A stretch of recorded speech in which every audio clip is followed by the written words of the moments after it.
Hello everyone, this is Shaily Gulati. Welcome back to my YouTube channel great door. कैसे हैं आप सभी लोग? बढ़िया हो? तैयारी कैसी चल रही है? बढ़िया चल रही है। रिटन एग्ज़ाम की प्रैक्टिस कर रहे हो या नहीं कर रहे हो? कर रहे हो ना? उम्मीद यही करूँगी कर रहे होगे, क्योंकि आपको मैं पहले भी कई बार बता चुकी हूँ सिलेबस बहुत ज़्यादा है, कंपटीशन तो भाई उससे भी ज़्यादा है। ऑलमोस्ट 7 ईयर्स गैप के बाद आपका LT ग्रेड का ये एग्ज़ाम हो रहा है, तो भाई ज़बरदस्त तैयारी कर लो। और मैं आपको तो बोलती हूँ क्लास अटेंड कर लो, बट ना चाहते हुए भी मेरी एक आध क्लास तो वीक में गैप हो ही जाती है। जैसे कि कल हो गई, तो उसके लिए अगेन सॉरी। कितनी कोशिश करती हूँ कि क्लास स्किप ना हो, बट मोस्टली ऐसा चांस पड़ ही जाता है कि एक आध तो हो जाती है ना चाहते हुए भी। कल मैं थी बिज़ी एक एजुकेशनल प्रोग्राम में, तो टाइम उतना हो नहीं पाया मैनेज कल। काफ़ी ज़्यादा हैक्टिक वाला शेड्यूल हो गया था, काफ़ी थकान हो गई और ना चाहते हुए भी क्लास हो गई आपकी स्किप। तो उसके लिए sorry, but again thank you कि आप लोग वही इतने पेशेंस रखे हुए हैं और सपोर्ट दे रहे हैं। बहुत ही ज़्यादा पॉजिटिव रिस्पांस मिल रहा है आप लोग की साइड से। और एक डिमांड भी आई है RPSC क्लासेस को लेके। तो आरुषि, देखते हैं, कोशिश करते हैं, जल्दी अपडेट्स आपको मिल जाएंगी। आप बस क्लासेस अटेंड करिए, तब तक उसकी भी कुछ ना कुछ अपडेट्स आपको जल्दी देखने को मिल सकती हैं। बट अभी मैं कंफर्म नहीं कह रही हूँ, बट मैं पूरी कोशिश करूँगी। और बाकी अभी ये क्लासेस चल ही रही हैं, तो इसको भी देखो, सिलेबस कंप्लीट कराना इंपॉर्टेंट है, बट कोशिश पूरी रहेगी जैसा कि आप लोग डिमांड कर रहे हैं। तो फिर से कहूँगी आरुषि, मैं पूरी कोशिश करूँगी। बाकी चलो, अपडेट्स अगर ऐसा कुछ आता है कि कब से स्टार्ट है, देन आपको ग्रेट डोर पे मिल जाएगी। और thank you for all your support. तो स्टार्ट करते हैं आज की क्लास को। ऑलरेडी कल स्किप हो गई, लॉस हो गया भाई, नहीं करने देंगे। सिलेबस ख़त्म करना है, मुझे भी टेंशन है, बिल्कुल है, और बहुत ज़्यादा है आप लोग के लिए। बट हो जाता है, ना चाहते हुए भी हो जाता है। बहुत ज़्यादा शेड्यूल कई बार ऐसा हो जाता है, ना चाहते हुए भी क्लास स्किप हो जाती है। और सैटरडे संडे इसलिए क्लासेस नहीं होती हैं, देखो नहीं हो पाता पॉसिबल। 2 क्लासेस चल रही हैं, इस आधे से 1 घंटे या सवा घंटे तक की क्लास के लिए ना कंटेंट रेडी करना, PPT बनाना 1.5 घंटे से लेके 2 घंटे तक पता नहीं चलता, बिल्कुल नहीं पता चलता। 2 क्लासेस हैं, देन काफ़ी चीज़ें हो जाती हैं कि कुछ मिस ना हो जाए, स्किप ना हो जाए, तो थोड़ा हो जाता है, थोड़ा ऑफलाइन का भी हो जाता है चक्कर। बट मैं पूरी कोशिश कर रही हूँ कि जल्दी से जल्दी आपका सिलेबस कंप्लीट कराऊँ। बस आप लोग स्किप मत करो।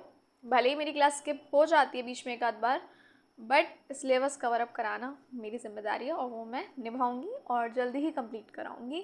तो स्टार्ट करते हैं। देखो ऑलरेडी हम काफ़ी कुछ पढ़ चुके हैं ह्यूमन फिजियोलॉजी में। टंग हो गया आपका, फेरेनिक्स हो गया आपका, लेरिनिक्स हो गया आपका, कंठ हो गया, और आपके टीथ का हमने पढ़ा था, टंग का पढ़ा था, और देन हमने breathing and exchange of gases में पढ़ा था। और उसकी मैं आपको एक झलक दिखा रही हूँ, इसलिए दिखा रही हूँ क्योंकि ऑलरेडी थोड़ा सा गैप हो गया ना एक दिन का, तो कहीं आप लोग सोचो कि क्या पढ़ाया था लास्ट। तो चलो एक छोटी सी झलक देखते हैं।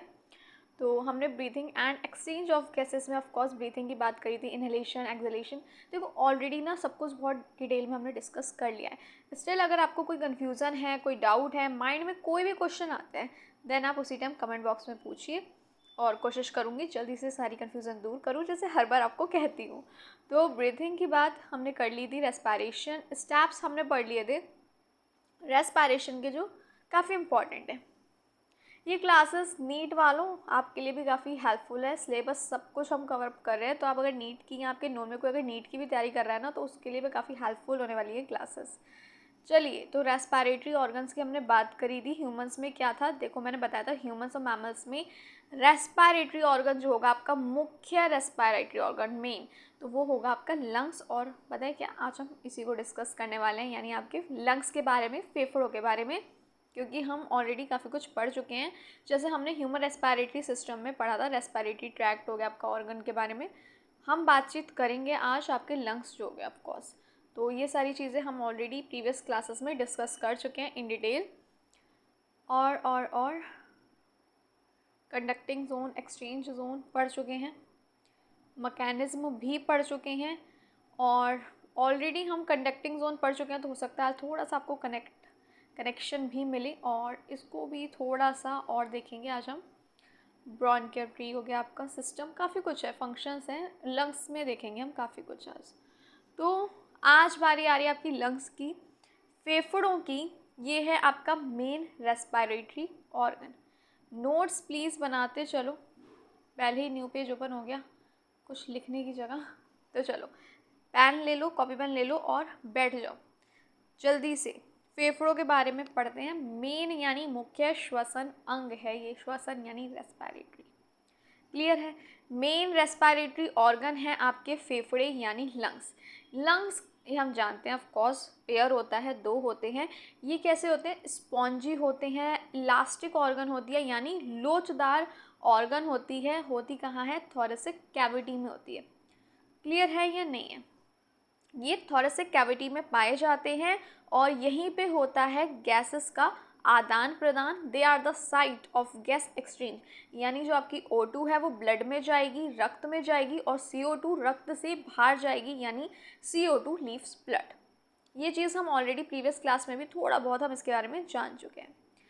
दो लंग होंगे हमारे, दो फेफड़े होते हैं, ये बात हम बहुत अच्छे से जानते हैं। एक तो ह्यूमन फिजियोलॉजी में क्या है ना, सब कुछ अपने ऊपर ही है ना, तो हम बहुत आसानी से उस चीज़ को कनेक्ट कर पाते हैं, समझ पाते हैं। तो चलो देखें, तो जो हर एक लंग होगा वो कवर्ड होगा यानी ढका हुआ होगा दो झिल्लियों से, यानी टू मेम्ब्रेन से। मेम्ब्रेन आपकी झिल्ली हो गई, हिंदी में बोलेंगे, और हिंदी लर्नर्स हैं तो दोनों का देख के हम चलेंगे ही चलेंगे, ठीक है ना।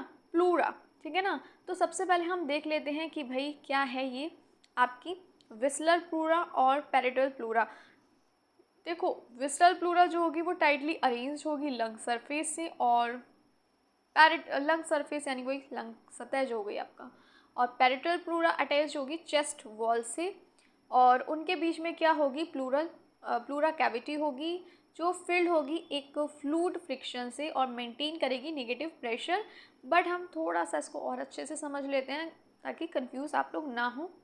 चलो देख लेते हैं हम लंग्स के बारे में। तो प्लूरा क्या है? ये होती हैं मेम्ब्रेन जो लंग को ढकती है, हमारे फेफड़ों को जो ढकती हैं। ले लिया जाए पेन और बात करी जाए प्लूरा जी की, भाई प्लूरा है क्या।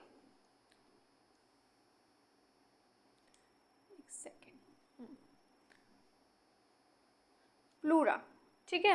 प्लूरा क्या है? देखो हर फेफड़े जो होंगे, दोनों फेफड़े जो होंगे मेम्ब्रेन से, दो मेम्ब्रेन से ढके हुए होते हैं, दो झिल्लियों से ये कवर्ड होते हैं, ठीक है ना। टू मेम्ब्रेन से कवर्ड होंगे, से ढकती है ना। हर प्लूरा को दो मेम्ब्रेन ढकती हैं, या लिख दो दो मेम्ब्रेन से ढकी होती है, ये भी लिख सकते हैं, खैर कैसे भी लिख लो, है ना।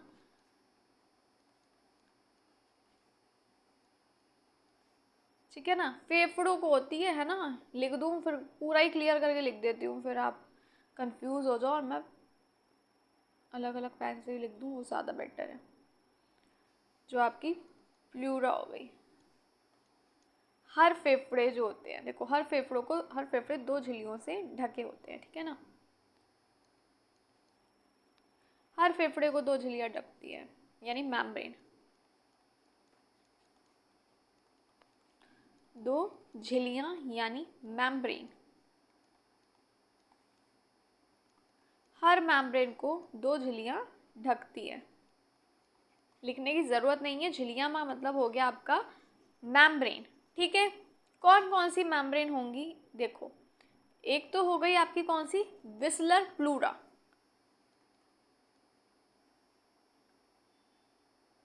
विसरल प्लूरा, ठीक है ना।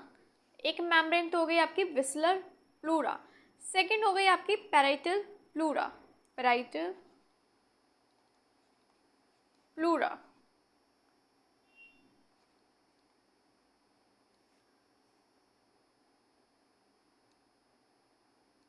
क्लियर है।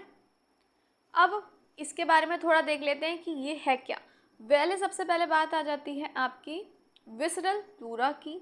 फेफड़ों की सतह से चिपकी होती है, यानी फेफड़ों की सरफेस से ये चिपकी होती है आपकी विसरल प्लूरा।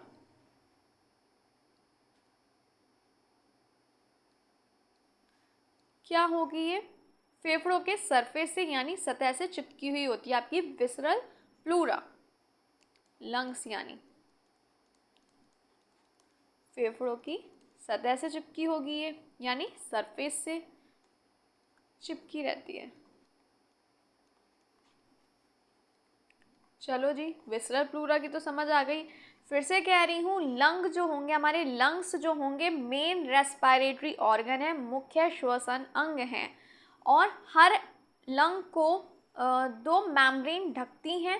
पहली हो गई आपकी विसरल प्लूरा, सेकंड हो गई आपकी, second one is parental pleura. जो विसरल प्लूरा हो गई वो फेफड़ों की सतह से चिपकी होती है, यानी सरफेस से अटैच्ड होती है। और जो आपकी दूसरी वाली हो गई वो हो गई आपकी पैराइटल प्लूरा। पैराइटल प्लूरा ये क्या होगा, थोरेसिक कैविटी की बात हुई थी ना, उससे जुड़ी होती है, अटैच्ड होती है थोरेसिक कैविटी से, है ना, वक्ष की दीवार से अटैच्ड होती है, यानी जुड़ी रहती है। ये मैंने मेंशन भी किया है, पीछे दिखा देती हूँ आपको। अच्छा, नोट्स फिर से कह रही हूँ, बनाते चलो। देखो कहाँ गया, ये देखो लिखा भी है, parietal pleura attach to chest wall, sorry chest wall से जुड़ी होती है ना। चलो, क्लियर है या नहीं है, बताओ। दोनों के बीच में होती है एक्चुअली प्लूरा कैविटी, मैं थोड़े से कह रही थी, बाई मिस्टेक हो गया। यहाँ तक बात समझ आई या नहीं है, ये बताओ पहले। क्लियर है, ये सब हम देख चुके हैं। ये बात हो गई, पैरेटल प्लूरा की बात हो गई है। देन क्या होती है, देखो अब बात थी एक प्लूरा कैविटी की, मैं थोड़ा से बाई मिस्टेक निकल गया, उसके लिए सॉरी। तो अब बात हो रही थी किसकी, आपके प्लूरल कैविटी की। बस एक सेकंड रुको, पेन ले लिया जाए। आपके प्लूरल कैविटी करके आपने सोचा होगा, देखा होगा भी कि एक लाइन मेंशन है, फिर से देख लेती हूँ, कोई बात नहीं। देखो, बिटवीन दैम, इन दोनों के बीच में होती है प्लूरल कैविटी, जो फिल्ड होती है एक फ्लूइड से, एक फ्लूइड फ्रिक्शन से, जो निगेटिव प्रेशर को करती है मेंटेन। ठीक है ना, चलो देखते हैं हम इसको। चलिए, तो दोनों के बीच क्या होगी, दोनों फेफड़ों के बीच में बात हो रही है ना, फेफड़ों में जो ये झिल्लियाँ होती हैं ना, उसकी बात हो रही है। ठीक है ना, फिर से बता रही हूँ, लंग्स होते हैं main respiratory organ, two membrane उन्हें कवर करती हैं, visceral cavity and parietal cavity. अब इन दोनों के बीच क्या होती है, एक जगह होती है, दोनों के बीच एक जगह होती है।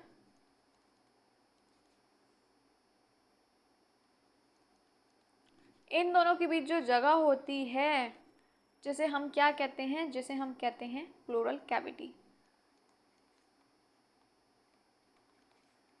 प्लूरल कैविटी, प्लूरल गुहा, गुहा मतलब कैविटी, है ना, लिख भी देती हूँ यहाँ पे, प्लूरल कैविटी। इसमें होगा तरल, है ना। प्लूरल कैविटी क्या होगा, किससे फिल्ड होगी, एक फ्लूइड से फिल्ड होगी, यानी इसे आगे बढ़ाऊँ पेज को, फिल्ड होगी किससे, एक फ्लूइड से, एक तरल से, लिक्विड हो गया ये, है ना। इसमें क्या होगा, किसमें, प्लूरल कैविटी की बात हो रही है, यानी प्लूरल गुहा की बात हो रही है।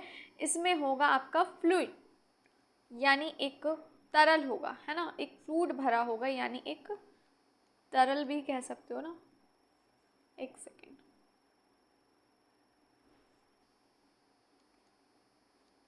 तरल भरा रहता है, ठीक है ना, एक फ्लूइड भरा रहता है आपके प्लूरल कैविटी में। अब ये जो फ्लूइड है ये क्या करता है, पेन, ये क्या करता है, फ्रिक्शन को रोकता है ना, घर्षण को। यह क्या करेगा, घर्षण को, यानी फ्रिक्शन। हिंदी इंग्लिश में इसलिए लिखती हूँ ताकि हिंदी लर्नर्स को और इंग्लिश लर्नर्स किसी को भी दिक्कत ना हो। इसको रोकता है ये फ्रिक्शन को, और क्या मेंटेन करता है, याद करो, निगेटिव प्रेशर को ये मेंटेन करता है। नेक्स्ट पेज पे लिख रही हूँ मैं, क्या करेगा, ये रोकता है फ्रिक्शन को, और फेफड़ों में यानी आपके लंग्स में, फेफड़ों में क्या करेगा, निगेटिव प्रेशर जो हो गया आपका, निगेटिव प्रेशर, हिंदी में भी लिख दिया जाए, है ना, हिंदी लर्नर, कोई दिक्कत ना हो आप लोगों को भी, दबाव बनाए रखता है, यानी मेंटेन करता है निगेटिव प्रेशर को। क्लियर है? यहाँ तक की बात समझ आई तो बताओ।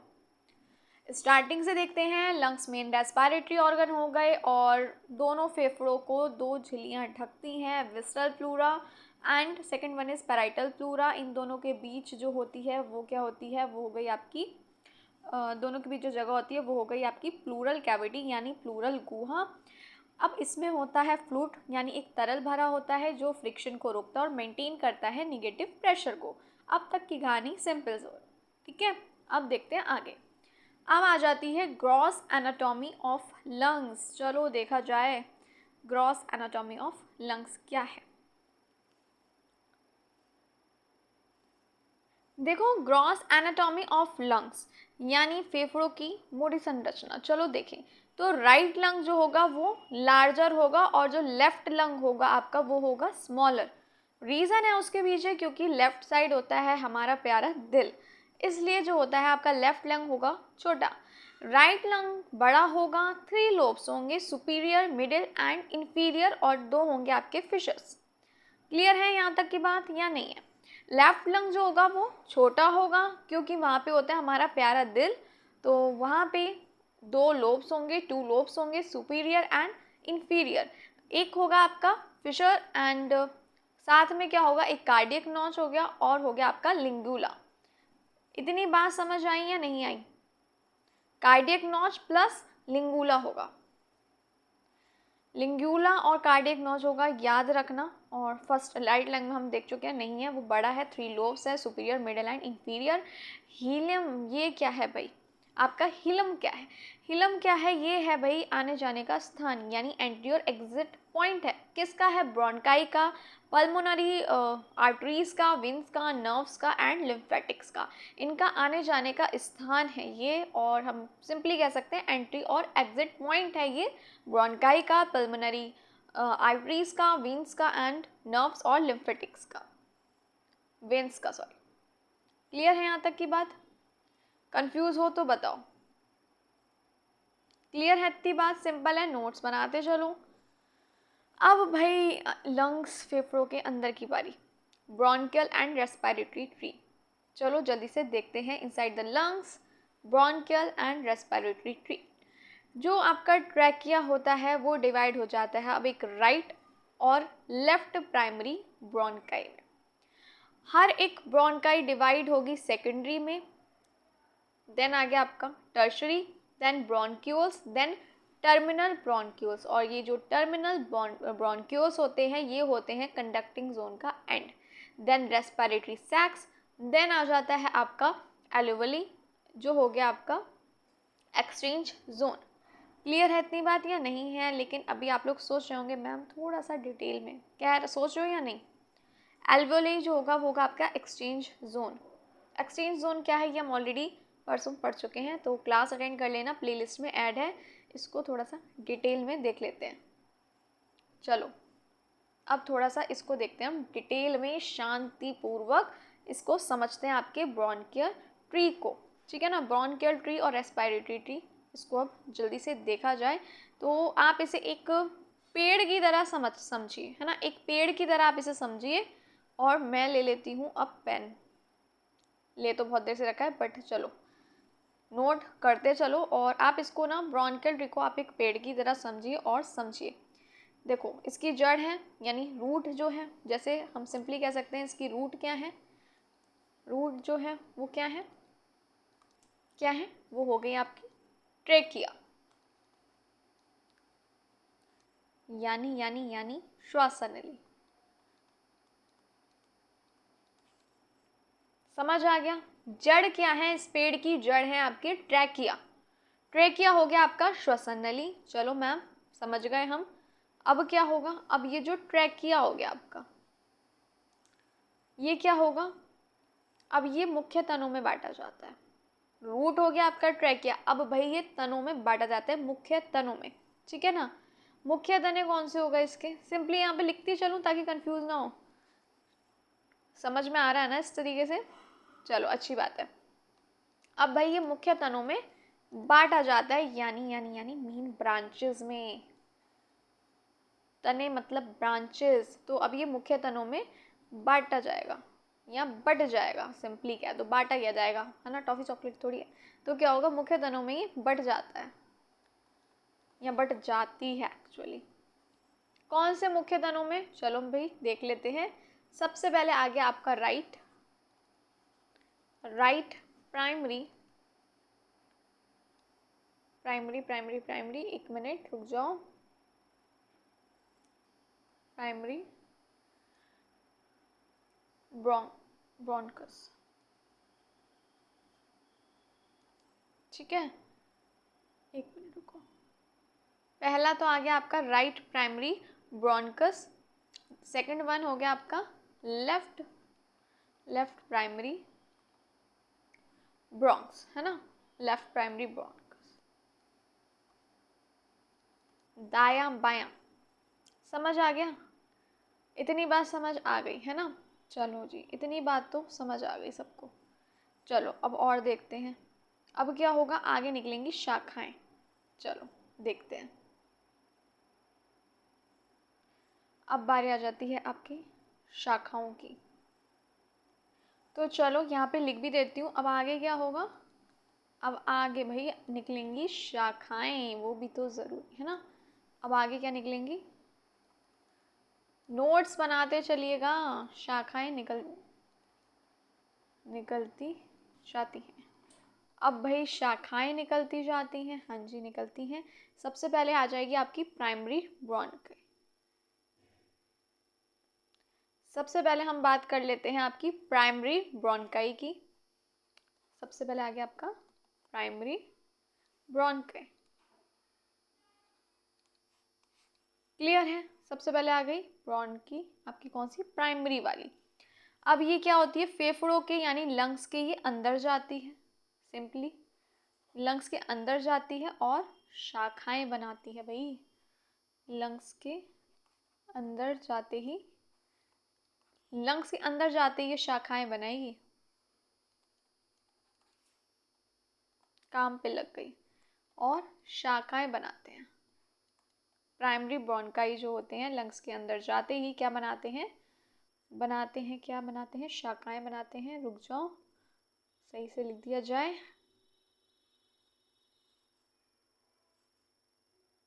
अच्छा, क्लासेस ना ज़्यादा से ज़्यादा स्टूडेंट तक शेयर कर दूँ, क्योंकि स्टार्टिंग फेज़ है, ज़्यादातर स्टूडेंट के पास क्लासेस अभी नहीं पहुंच पा रही हैं, तो प्लीज़ सपोर्ट एंड, ताकि ज़्यादा से ज़्यादा स्टूडेंट्स को बेनिफिट मिले क्लासेस का, ठीक है ना। क्योंकि स्टार्टिंग फेज़ है तो थोड़ा देखो स्लोली प्रोसेस होता ही है ना, प्रोग्रेस में थोड़ा टाइम लगता है। स्टार्टिंग फेज़ है, स्पेशली सबसे डिफ़िकल्ट फेज़ यही होता है, और स्टूडेंट्स तक ज़्यादातर क्लासेस अभी नहीं पहुंच पा रही हैं, तो please support and like share subscribe नहीं भूलिएगा।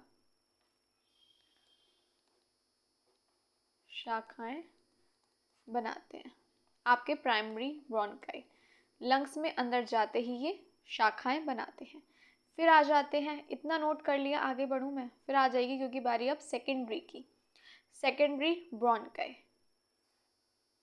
आप लोअर ब्रोंकाई भी इसे कह सकते हैं, है ना, सेकेंडरी ब्रोंकाई, और आप इसको क्या कह सकते हैं,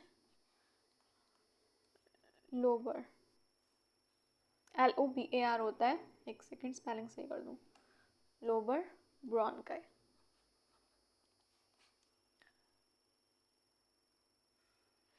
ये क्या होते हैं, हर लोब में अलग अलग जाती है ये, ठीक है ना, हर लोब में अलग अलग जाती हैं, क्लियर है, हर लोब में ये अलग अलग जाएंगी। देखते हैं जल्दी से इसको भी हम। जो आपका डाई फेफड़े होंगे उसमें 3 जाएंगे, जो ऑलरेडी हम पढ़ चुके हैं। दाएं लोब, इसमें कितने होंगे? दाएं लोब में 3 लोब, ठीक है ना। देन हम कह सकते हैं सिंपली 3 जाएंगे, यानी आपके सेकेंडरी। देखो पेन बेचारा कहाँ ही भाग रहा है आज। 3 जाएंगे आपके यानी सेकेंडरी ब्रोंकाई में। क्लियर है। देन क्या होगा? बाएं में जाएंगे 2 लोब, और 2 हो गए आपके यानी सेकेंडरी ब्रोंकाई में जाएंगे आपके। बाएं में कितने जाएंगे? हम ऑलरेडी पढ़ चुके हैं ये। बाएं फेफड़ों में 2 लोब, ठीक है ना। 2 लोब जाएंगे आपके, 2 हो गए आपके इसमें। देन सेकेंडरी ब्रोंकाई में। क्लियर है इतनी बात? बताओ। फिर आ जाती है बात आपके टर्शरी की, है ना। टर्शरी की बात आ जाती है आपके। टर्शरी या सेगमेंटल ब्रोंकाई। अब बारी आ जाती है आपके टर्शरी या फिर सेगमेंटल ब्रोंकाई। यहाँ क्या होगा? यहाँ हर छोटे छोटे में यानी सेगमेंट में हिस्सों में हवा पहुँचती है, हर छोटे छोटे, है ना। क्या होगा? ये क्या करेंगे? पहुँचाते हैं एक्चुअली, है ना। ये क्या करेंगे? हर 2 बार हर लिख दिया, रुक जाओ। छोटे छोटे हिस्से को हवा पहुँचाते हैं। सेगमेंट्स हो गए हिस्से, यानी ये हर छोटे छोटे सेगमेंट यानी हिस्सों को हवा पहुँचाती है।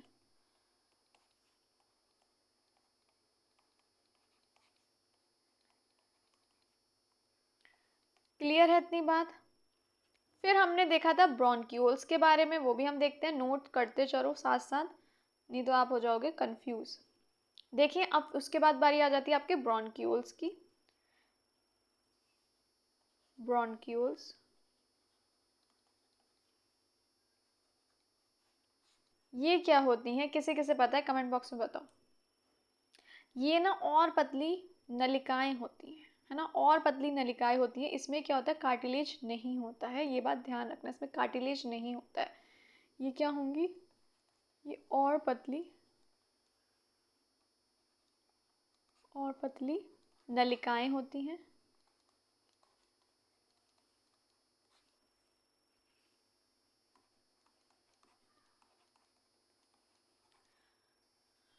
और इनमें कार्टिलेज नहीं होता।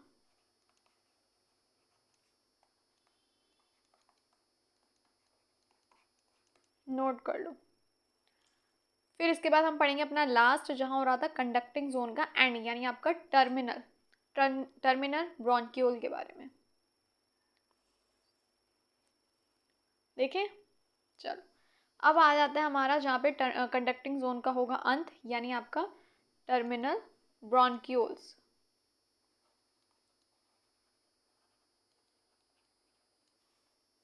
कंडक्टिंग जोन का ये है आपका आखिरी भाग, कंडक्टिंग जोन का एंड, कंडक्टिंग जोन का आखिरी भाग। सिर्फ हवा ले जाने वाला हिस्सा है ये चीज़ नोट कर लेना। ये क्या है? सिर्फ हवा ले जाने वाला हिस्सा है, हवा ले जाने वाला हिस्सा है ये।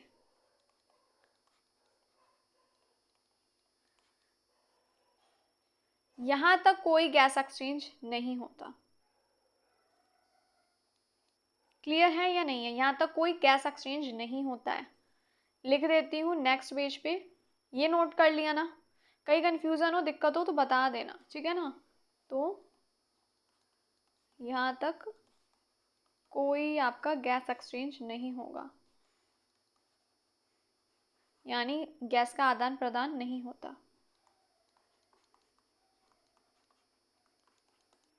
नोट कर लीजिए जल्दी से।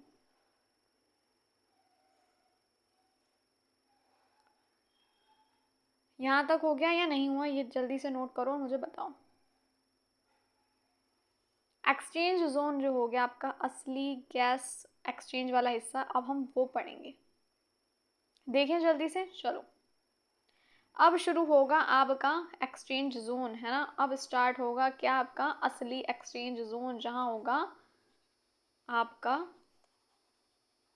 गैसों का आदान प्रदान।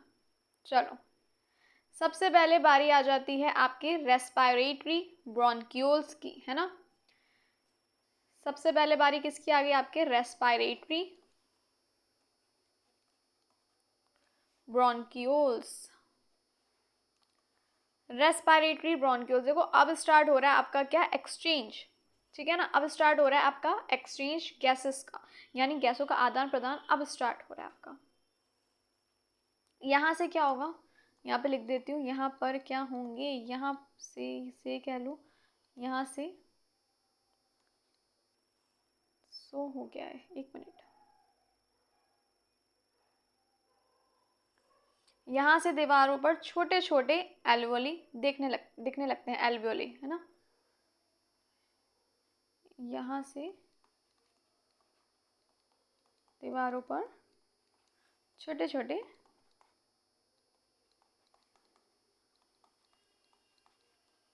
एल्वियोली दिखने लगते हैं। अब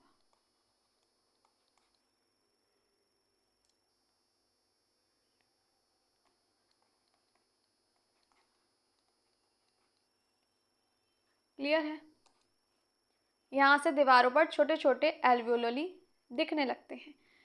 यहाँ तक बात हो गई।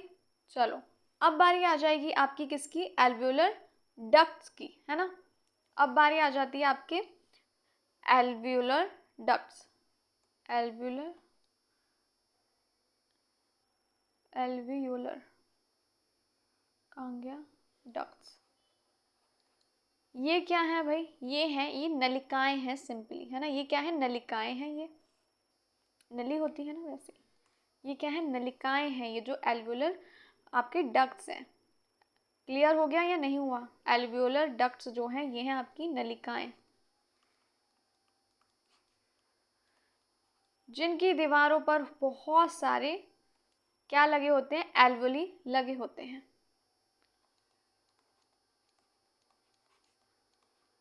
दीवारों पर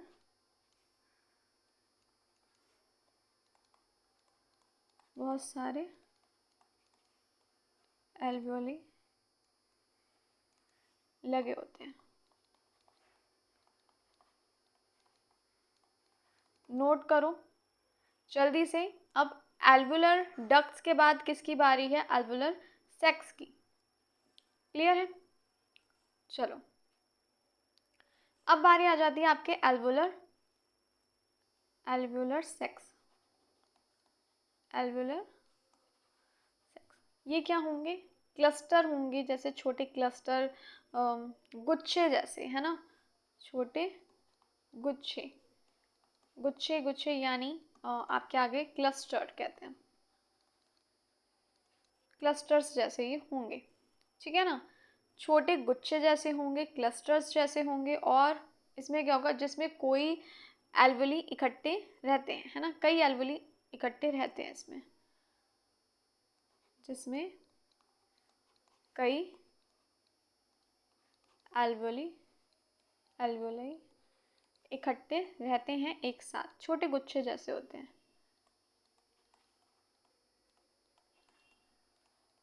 इसमें कई एल्वियोलाई इकट्ठे रहते हैं। क्लियर है या नहीं। अब एल्वियोलाई क्या होते हैं, ये छोटे थैले जैसे होते हैं, गुब्बारे जैसे होते हैं, ये कह लो सिंपली, है ना। आपके जो एल्वियोलाई होते हैं, एल्वियोलाई क्या होते हैं, ये होते हैं छोटे गुब्बारे जैसे होते हैं ये, है ना। छोटे गुब्बारे जैसे, गुब्बारे जैसे थैले आप कह सकते हो सिंपली, है ना। यहाँ होगा असली गैस एक्सचेंज, यही है गैस एक्सचेंज यूनिट, सिंपल। यही क्या है, यही असली gas exchange, gas exchange units हैं, यही असली गैस एक्सचेंज यूनिट्स हैं। क्लियर है इतनी बात? तो बताओ क्लियर है? बढ़ा जाए आगे?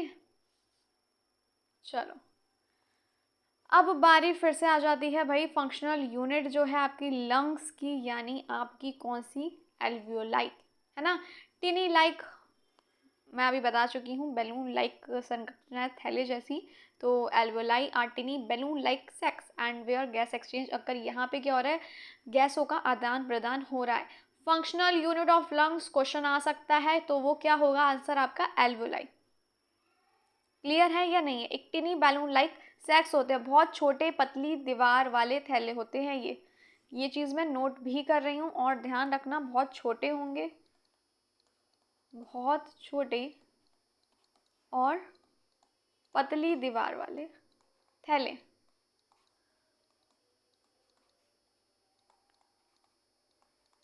ठीक है। एडल्ट में 300 से 500 मिलियन एल्वोलाई प्रेजेंट होती हैं, है ना, एडल्ट लंग्स में।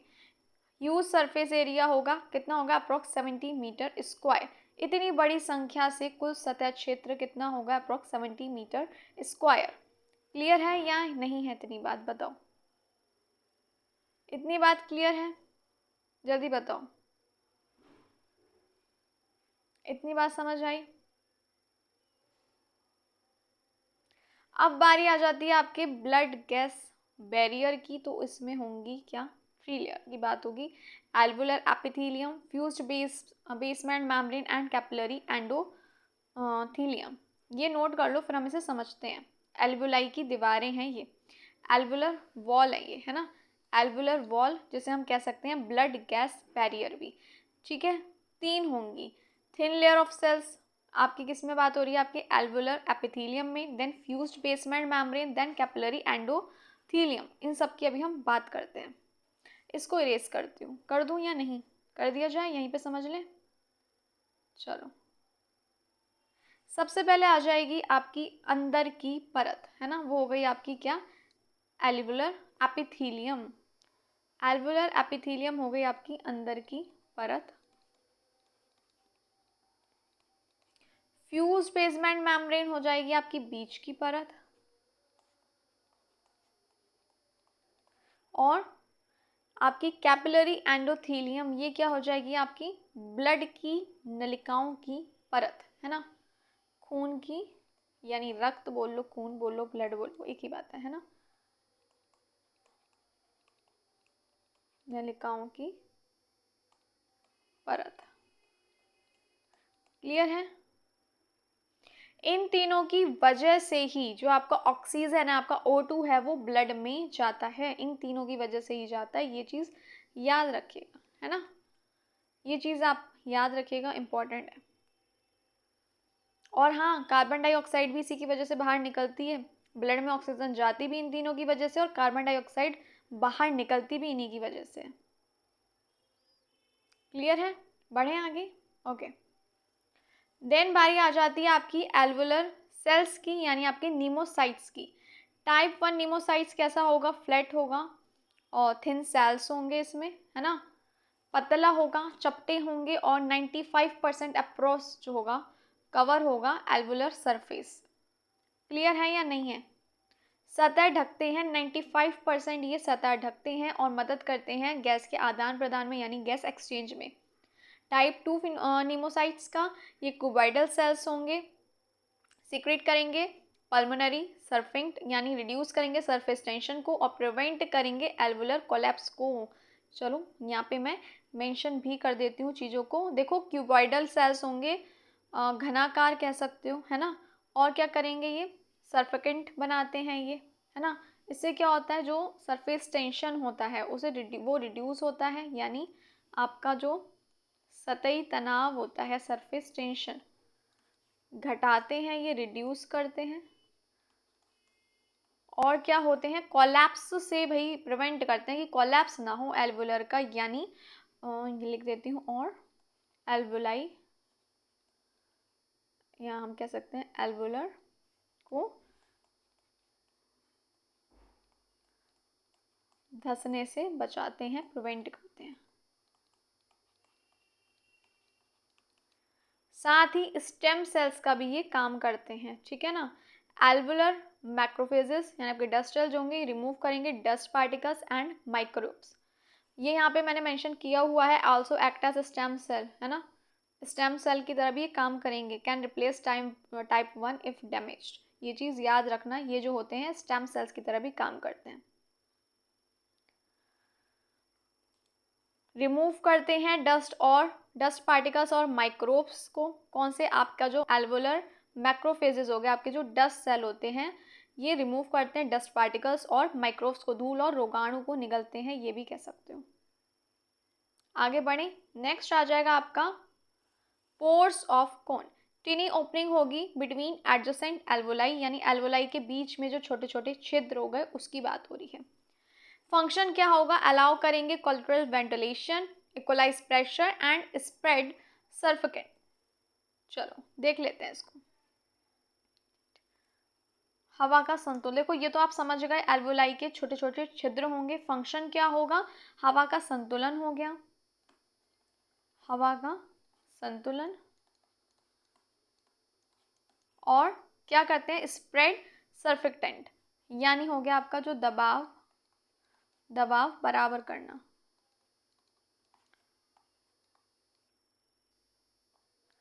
But also infections can spread between alveoli. इसका मतलब मैम क्या होता है? इसका मतलब क्या होता है? जो संक्रमण हो गया आपका, इन्फेक्शन हो गया, इसे नोट कर लो तो बताओ। ये भी देखो, इन्फेक्शन जो होता है ना, वो भी एक एल्वोलाई से दूसरे एल्वोलाई में फैलता है। ऐसा नहीं है नहीं फैलता, फैलता है। क्लियर है? जल्दी बताओ। तो एक जो इन्फेक्शन है वो भी इससे जो है एक एल्वोलाई से दूसरे एल्वोलाई में फैल सकता है। क्लियर है? चलो अब बारी आ जाती है आपके लंग्स के सपोर्ट सिस्टम की। तो चलो देख लेते हैं। सबसे पहले आ जाता है आपका थोरेसिक केज, बोनी फ्रेमवर्क होगा। देखो क्या होता है ना, सिंपली मैं आपको बताऊं, जो आपके फेफड़े होते हैं, है ना, अपने आप काम नहीं कर सकते, ठीक है ना। इनको भी ज़रूरत है प्रोटेक्शन की, तो ये अपने आप काम नहीं कर सकते हैं। आपके जो फेफड़े होते हैं, है ना, उन्हें भी प्रोटेक्शन की ज़रूरत है ना, प्रोटेक्शन की ज़रूरत है।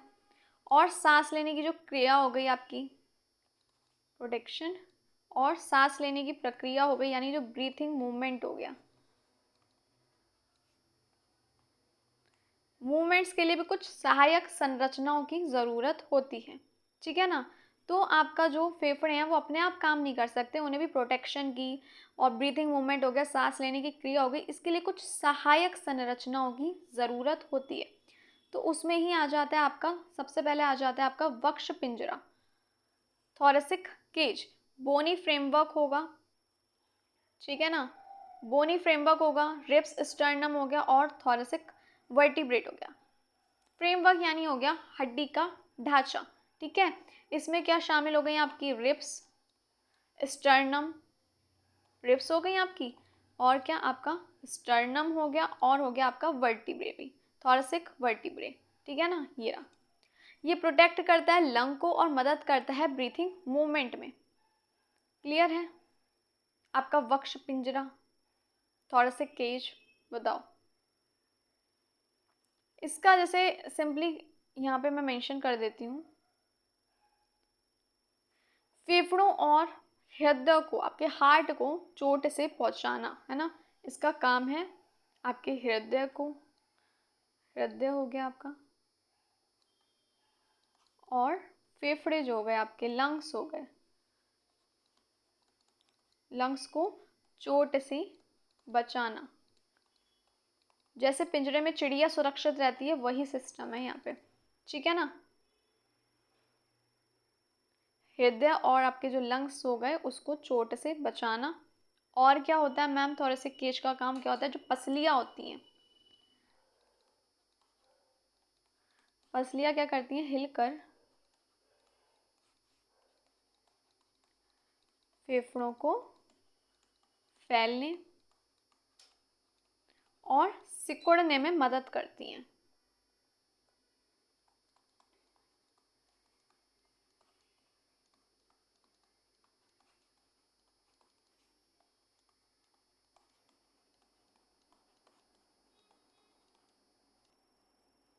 क्लियर है यहाँ तक?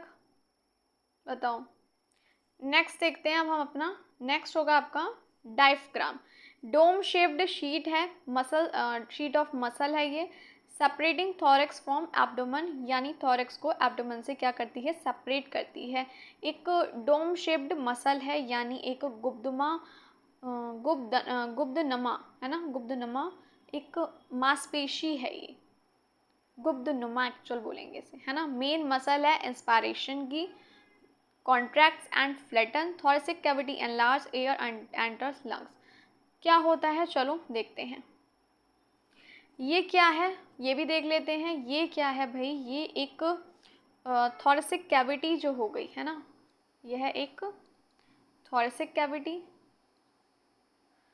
थोरेसिक कैविटी यानी आपका वक्ष गुहा, और पेट की गुहा यानी आपका एब्डोमेनल है ना, एब्डोमिनल कैविटी के बीच की दीवार है।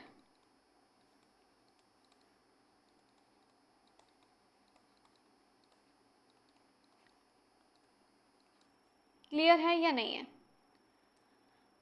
अब हमने ये देखा मेन मसल है इंस्पायरेशन की, इसको थोड़ा सा ना हम डिटेल में अभी देख लेते हैं। तो क्या होगा इसमें, एक एक करके स्टेप समझते हैं।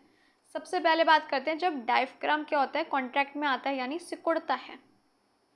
जब आपका डायफ्राम जो हो गया, डायफ्रैगम जो हो गया सॉरी, सिकुड़ता है यानी कॉन्ट्रैक्ट्स है ना,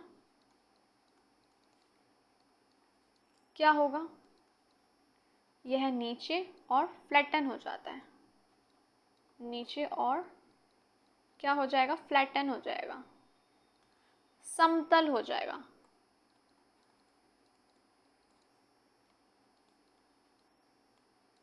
वक्ष गुहा का जो वॉल्यूम है वो बढ़ जाता है इसके बाद, है ना। देखते हैं आगे।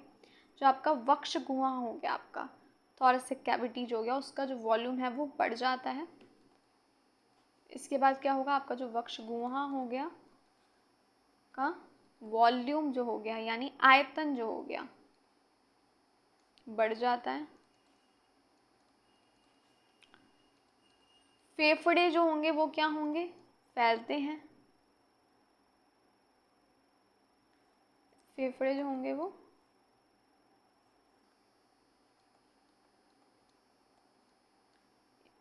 एक सेकेंड,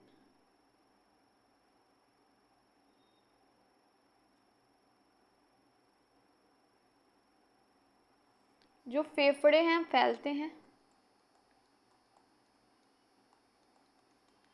फेफड़े फैलते हैं, और जो हवा है वो क्या होती है, वो अंदर खींचती है, यानी आपका इंस्पायरेशन हो गया, हवा अंदर खींचती है यानी इंस्पायरेशन। और जब ये रिलैक्स हो जाता है यानी ढीला हो जाता है, तब क्या होता है, नोट करते चलना है ना। जब ये क्या होगा, जब ये क्या होगा, ढीला यानी रिलैक्स होता है, ढीला यानी आपका रिलैक्स होता है, तो ये ऊपर की ओर जाएगा, है ना, ऊपर की ओर। यह क्या होगा, ऊपर की ओर, ऊपर की ओर गुंबद जैसा हो जाता है, ये गुंबद जैसा हो जाता है, सॉरी, गुंबद जैसा हो जाता है ये। अच्छा, हम ऑलरेडी ना inspiration, inhalation, exhalation already previous classes में पढ़ चुके हैं, तो प्लीज़ क्लास अटेंड कर लीजिएगा।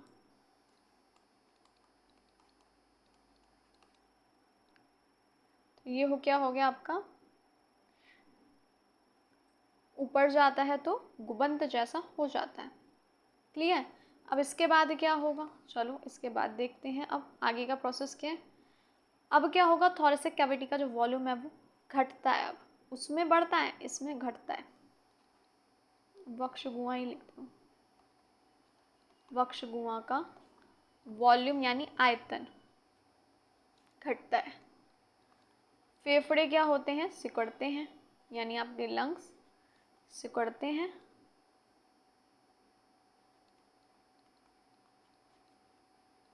और क्या होता है, एक्सहेलेशन होता है, एक्सपायरेशन हम कह सकते हैं। जो हवा है, हवा बाहर निकलती है। क्लियर है या नहीं है? यहाँ तक बात समझ आई या नहीं आई? इससे आपकी फ्रेनिक नर्व जो होती है वो हम कह सकते हैं नियंत्रित करती है।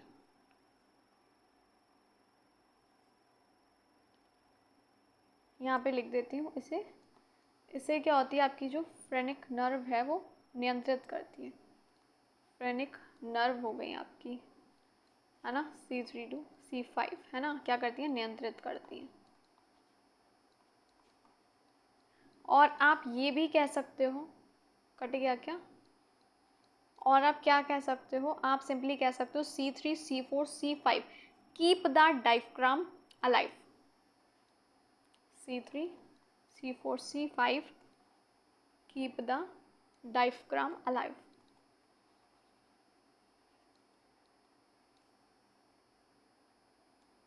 अलाइव नोट कर लो जल्दी से। बढ़े।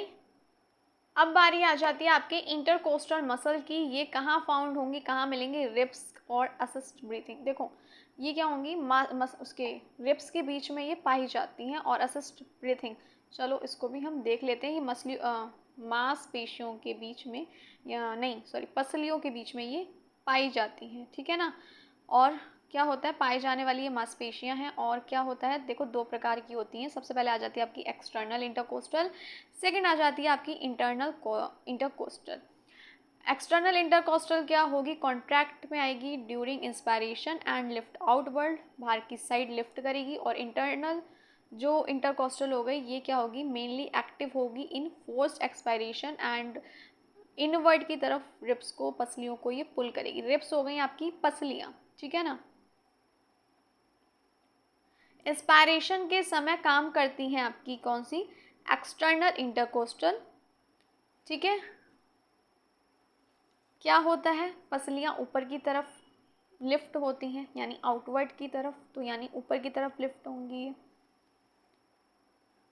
ये चीज़ हम ऑलरेडी पढ़ चुके हैं। जब ऊपर की तरफ लिफ्ट होंगी तो थोरेसिक कैविटी का वॉल्यूम जो होगा वो बढ़ जाता है। क्लियर है या नहीं है? और जो आपकी इंटरनल इंटरकोस्टल हो गई, मेनली एक्टिव होगी ये फोर्स एक्सपायरेशन में। ये क्या होगा, ये सामान्य सांस से ज़्यादा काम नहीं करती, है ना। सामान्य सांस में ये ज़्यादा काम नहीं करती है, फोर्स एक्सपायरेशन में मेनली एक्टिव होती है।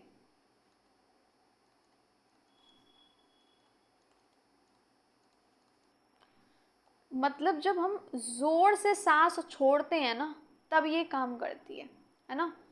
नॉर्मल सांस से में ये ज़्यादा काम नहीं करती है। ज़ोर से जब हम छोड़ेंगे, फोर्स एक्सपायरेशन होगा, तब ही ये एक्टिव होगी और पसलियों को अंदर और नीचे की तरफ खींचती है। ये इंटरनल इंटरकोस्टल जो होंगी, जब ज़ोर से हम सांस छोड़ते हैं तब ही ये एक्टिव होंगी और पसलियों को ही अंदर और नीचे की तरफ खींचती हैं। छाती की जगह घटेगी, ये हम जानते हैं। जब अंदर की तरफ जाएगी, वॉल्यूम जो होगा वो कम भी होगा, थोरेसिक कैविटी का हवा बाहर निकलती है। क्लियर है? आगे बढ़ा जाए। अब बारी आ जाती है आपके फंक्शंस ऑफ लंग्स, यानी फेफड़ों के फंक्शंस की बात कर लेते हैं। फेफड़ों का मुख्य कार्य क्या है, सप्लाई करते हैं, यानी ऑक्सीजन जाती है ब्लड में, कार्बन डाइऑक्साइड रिमूव होती है, एसिड बेस बैलेंस जो होगा वो क्या होगा, मेंटेन करते हैं, है ना। यहाँ पे लिखने की ज़रूरत नहीं है, ये तो कि सप्लाई हो रही है ऑक्सीजन की, ब्लड में रिमूव हो रही है कार्बन डाइऑक्साइड, ये हम पढ़ चुके हैं। और बाहर बनाए रखना है, मेंटेन करना एसिड बेस बैलेंस, यानी अम्ल क्षार संतुलन बनाए रखना, है ना। हेल्प करती है स्पीच में, यानी वोकल कॉर्ड्स में, जो हम बोल पा रहे हैं, कंठ की हम पढ़ चुके हैं ऑलरेडी, तो बोलने में मदद होगी। और इसका काफ़ी महत्वपूर्ण रोल है किसमें, in filtering small clots and air bubbles, यानी छोटे थक्के।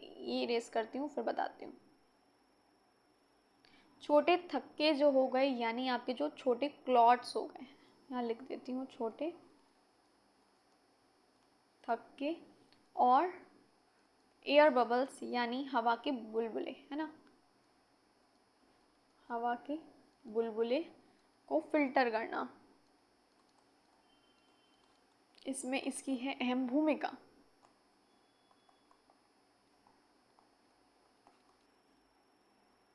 क्लियर है यहाँ तक? बताओ, क्लियर? आज की क्लास कैसी लगी, सब समझ आया या नहीं?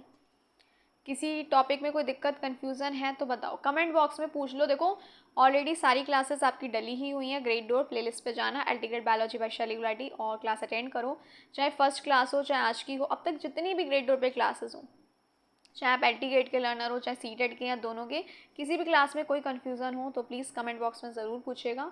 और अगर मेरा पढ़ाई को अच्छा लगता हो, समझ आता हो, तो please don't forget to like share and subscribe. Already starting phase है तो स्टूडेंट्स तक क्लासेस नहीं पहुंच पा रही, तो प्लीज़ ज़्यादा से ज़्यादा शेयर करिए ताकि ज़्यादा से ज़्यादा स्टूडेंट को बेनिफिट मिल सके, चाहे सीटेड के हों चाहे एल्टीग्रेड के।